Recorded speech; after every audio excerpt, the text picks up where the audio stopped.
Chapter 27. Henrique. Laura glanced at her phone, which had just alerted her of a received message. It seems he's going to be a little late, she said after reading the message. I didn't know him yet and already didn't like him, of course, from this moment on. I expected at any moment another message announcing that he wouldn't come anymore. But as much as such a message would please me, I was sure it wouldn't come. The waiter came to take our orders, but we just told him we were still waiting for someone, kept one menu on the table, and returned the rest. They kept chatting happily, and I apologized, excusing myself from the table. I left the restaurant and stood near the door, strategically positioned next to the ashtrays, so that people like me wouldn't have to go far. I genuinely liked the atmosphere of these restaurants in Parc des Nachts. It was a row of bars, cafes, and restaurants, all looking the same from the outside, standardized, making use of the structures that remained here from Expo 98. They were so impersonal from the outside that it was almost impossible to choose one just by its appearance. You had to stop for a moment, look, and try to understand what you were really seeing, whether a restaurant, a bar, or a cafe. Suddenly, it occurred to me that those rows of buildings by the river were like people, trying to be all the same on the surface to fit into a space, but then inside, the differences could be huge, and if, by chance, we let luck decide, not always what was inside would please us.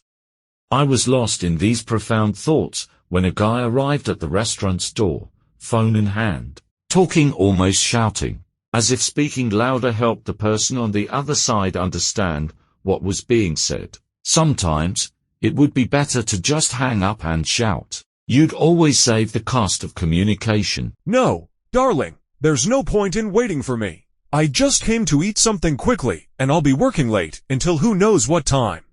You have no idea, dear. Do you know Fernando? Yes, the one from accounting. He messed up a bunch of things, and will have to work like crazy to fix it all. On Monday at 8, I have to be at the finance department to sort this all out, or else. I looked more closely at the guy, average height, a bit strong, but not too much. Not very short hair, grey, carefully combed back, a long black coat over a dark blue suit with impeccable tailoring, light pink shirt, and a strong blue silk tie. On his face was that expression of a sly guy, used to getting what he wants, and lively blue eyes. While he continued the conversation on the phone, he glanced at me. No, dear, don't worry. Look, just don't wait for me, because I don't know what time I'll get there, and if I see that when we're done I'm too tired, I'll sleep on the office couch. Okay, alright, darling, kisses. Me too.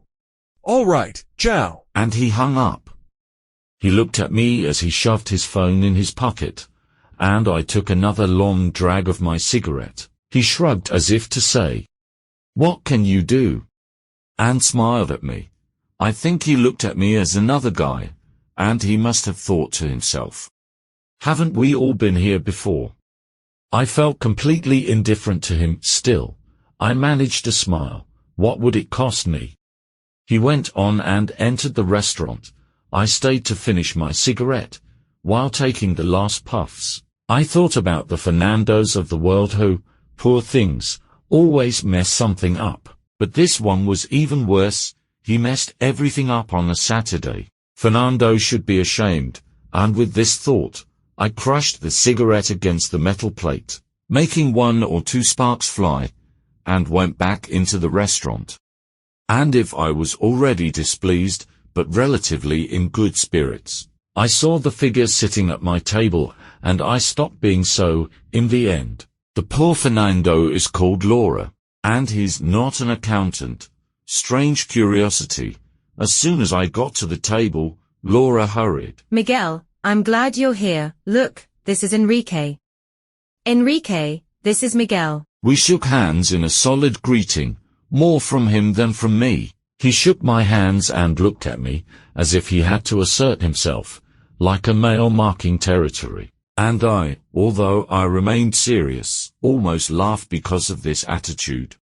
I understood Henrique at that moment, and as much as it was hard for Laura, I decided that the healthy attitude I should have towards him was to ignore him as much as possible. That wouldn't mean being somehow rude to him, just giving him the necessary attention. He chose what he wanted for dinner, and we stayed in conversation.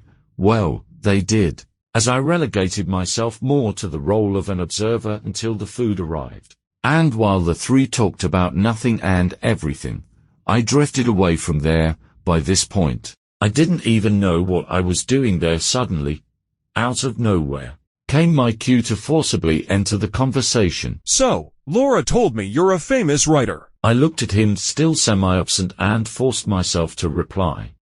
Well, I'm a writer. The part about being famous, I'm not so sure about anymore. Oh, come on, don't be modest, man. I know your book sold a lot. Here was fame quantified by sales volume, if I had already understood it before. At this moment it became transparent.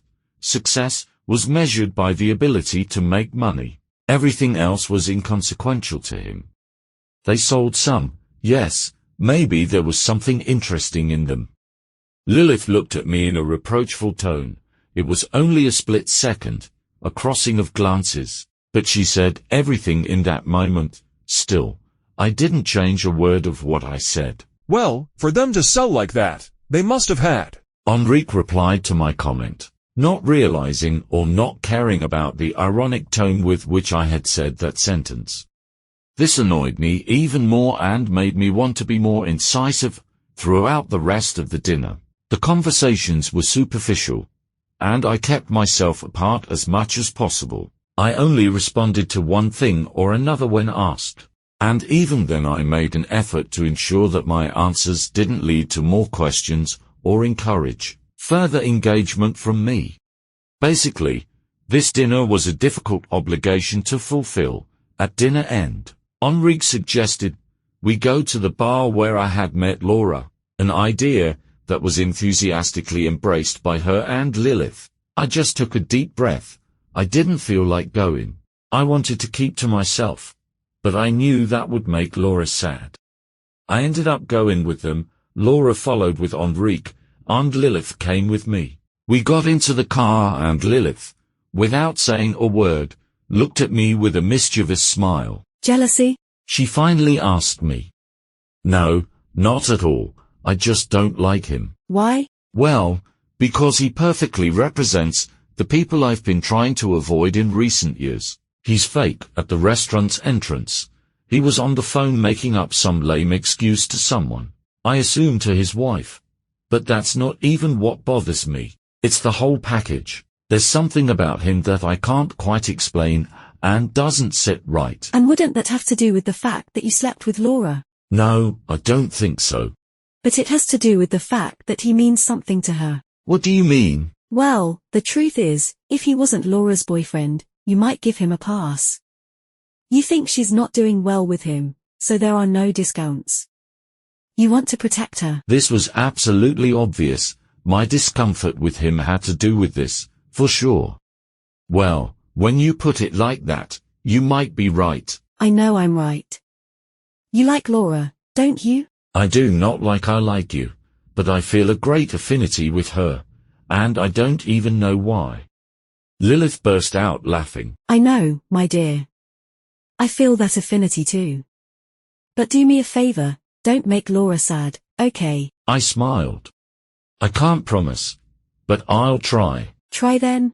The advantage of going to that bar was that the hustle and bustle would make conversations difficult, so Henrique's presence would become more tolerable, as it would be easier for me to ignore him.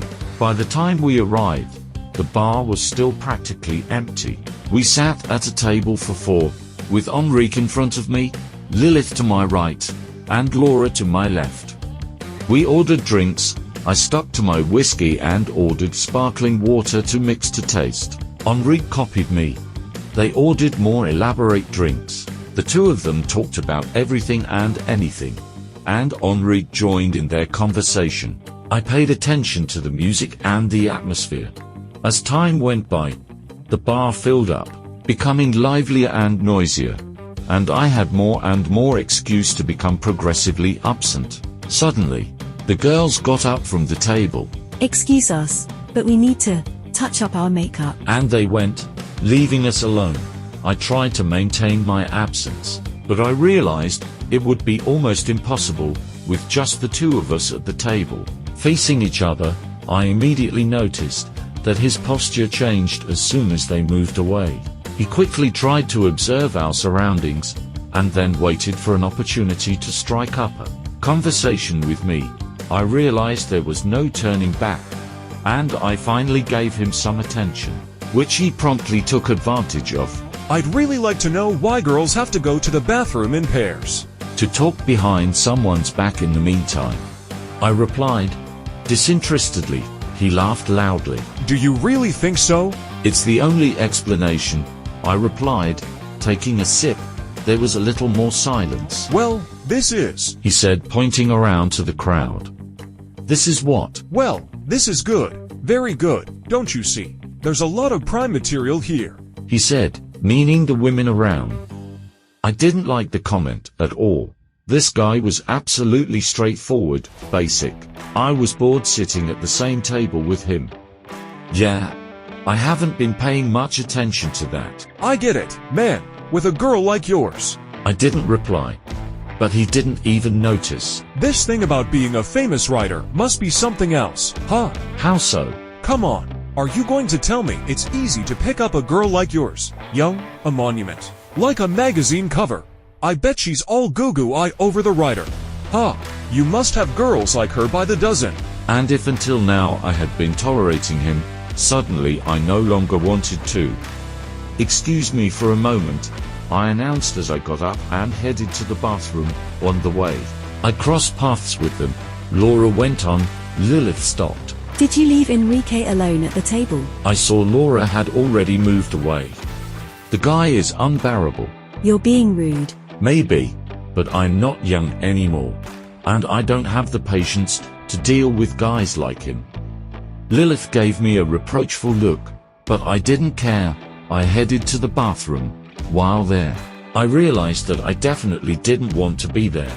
I went back to the table where they had all returned to the conversation. I sat down, drank the rest of the whiskey in one gulp, and announced, "Excuse me, but I have a splitting headache, and being here in this noise isn't doing me much good. I think I'll be going." But are you okay? Laura asked immediately, concerned. I am, don't worry, this happens to me sometimes, but a little rest works wonders. Lilith gave me a glare. That's a shame. I was actually enjoying being here. But you can stay if you want. We'll take you later. You don't mind, right, darling? Laura asked Henri. Of course not. Of course not, I thought. Lilith gave a mischievous smile. Well, take care, I said, bidding them farewell. Will I see you later? I asked Lilith. Of course. Then, see you later. I gave her a kiss, left, got into the car, and headed home to Lisbon. I loved the peace I felt on the way.